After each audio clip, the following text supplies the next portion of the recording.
Iloilo City Police Office nagpanindugan nga lihitimo ang operasyon batok sa senior citizen nga nagapataya sang bookies. Apang aminado nga may mga kakulang sa koordinasyon sa barangay, butang nga daw kasubong abduction ang natabo. Si John Sala nakatutok.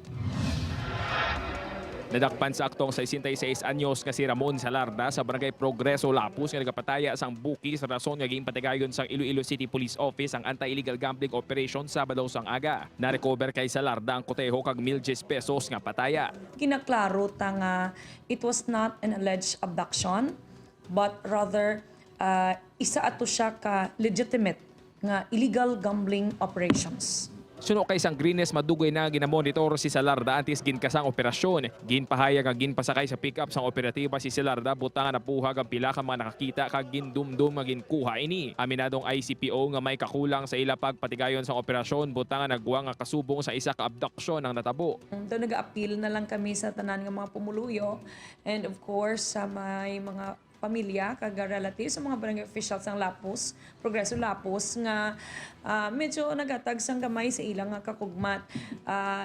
There was a short, may short delay sa pag-inform right away sa ila nga it was a gambling operation sa ginpatigayon against Mr. Salarda. Pagklaro sa punong barangay sa Progreso Lapus sa ginamonitor Manila si Salarda bangod sa illegal sini nga aktibidad. Kung buhay na siya imo siya na hindi na siya pagdakpo na.